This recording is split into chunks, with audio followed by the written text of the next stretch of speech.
नमस्ते साथियों, आप सभी का हमारे चैनल पर स्वागत है। आज हम आप सभी को एक कहानी सुनाएंगे और उस कहानी में हमें क्या सबक मिलता है वो आप सभी अपने बताना। एक बार क्या होता है, एक राजा होता है और प्रजा की परीक्षा लेने के लिए वह किसी शहर में चल पड़ता है और शहर में सड़क पर एक भारी पत्थर रख देता है। उस पत्थर रखने का कारण सिर्फ यही था कि देखते हैं कि प्रजा इस पत्थर के साथ क्या करती है। तो प्रजा उस पत्थर को रख के राजा साइड में अपने खड़ा हो गया और वहाँ की जनता आ रही है, जा रही है। कोई उसको राजा को कोस रहा है कि ये किस मूर्ख ने रख दिया, कोई कह रहा है कि ये पागल हो गया है जो सड़क के बीच में पत्थर रख दिया, सड़क ख़राब हो रही है, जनता परेशान हो रही है। लेकिन राजा के मन में एक प्रश्न था कि देखते हैं कि इस मुसीबत के पत्थर को कौन हटाता है। तो तभी वहाँ से एक किसान निकला, उसके सर पे टोकरी थी और उसमें कुछ सामान भी था। तो किसान जा रहा था रास्ते सड़क पर, तो उसने देखा कि एक पत्थर है, बहुत भारी है। तो वो उसको पर दिखा कि वो उसको हटा सकता है। तो उसने क्या करा, उस टोकरी को अपने सिर पे से उतार के साइड में रख दिया और साइड में रखने के बाद उस पत्थर को वह हिलाने लगा। तो उससे वो पत्थर नहीं हिलेगा भी नहीं क्योंकि वह बहुत भारी था। तो उसने फिर से प्रयास किया।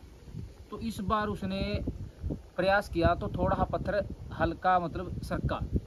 तो उसमें थोड़ा जुनून आया कि हाँ मैं इसे कर सकता हूँ। तो उसने कई बार प्रयत्न करने के बाद उस पत्थर को उस सड़क से बिल्कुल किनारे पर लगा दिया। और जब उसने वह पत्थर लगाया तो उसने बहुत मेहनत करी, तभी वह पत्थर उसको वह साइड में रख सका और रास्ता बिल्कुल साफ हो गया और आने जाने वालों के लिए सुविधा भी होगी।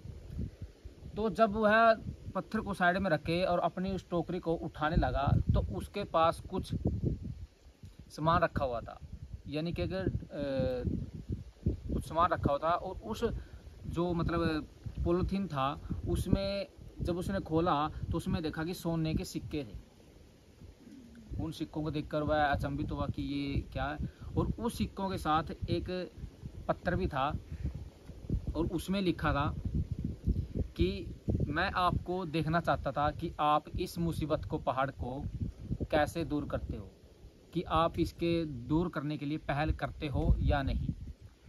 तो राजा ने उसको बुलाया और उसको सम्मानित किया और राजा ने एक बात की कि आपने इस पत्थर को हटाया, आपका क्या लगा था कि ये पत्थर नहीं हटेगा। लेकिन तो उस किसान ने एक बात की कि राजा जी देखिए, मेरा मकसद ये नहीं था कि मेरे को इसको हटाकर मैं ऐसा पीछे लेने ही नहीं है, नहीं मेरा कोई ऐसा वो था कि इससे कोई इनाम निकलेगा या जो भी होगा। लेकिन मेरे को मुसीबत लगी, मेरे को आने जाने में मुसीबत हुई कि इस पत्थर को हटा सकता हूँ। तो उस किसान ने उस पत्थर को हटाया।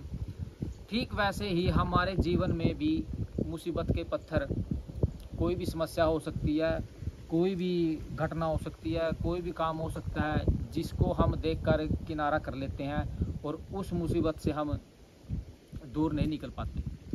तो हमें भी हमारे जीवन में ऐसे ही बहुत सारी मुसीबतें होती हैं, हमें लगातार प्रयत्न करते रहना चाहिए। एक बार में ना हो तो दूसरी बार प्रयत्न करना चाहिए, दूसरी बार में ना हो तो तीसरी बार प्रयत्न करना चाहिए, तीसरी बार में भी ना हो तो हमें चौथी बार प्रयत्न।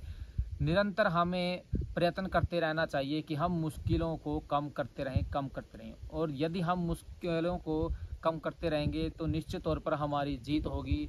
तो जीवन में हमारे जो भी कोई मुश्किलें हैं, किसी भी काम को प्राप्त करने के लिए, कोई भी हमारी मंजिल है, तो हमें उस प्राप्त करने के लिए हमारे सामने बहुत सारी मुश्किलें आएंगी, लेकिन हमें उनसे डरना नहीं है, हमें उनका डटकर मुकाबला करना है ताकि हम अपनी मंजिल तक पहुंच सकें। तो ये कहानी हमें यही शिक्षा देती है कि हमें मुसीबतों का डटकर सामना करना चाहिए, तभी हम अपनी मंजिल तक पहुंच सकते हैं। आप सभी का बहुत बहुत धन्यवाद।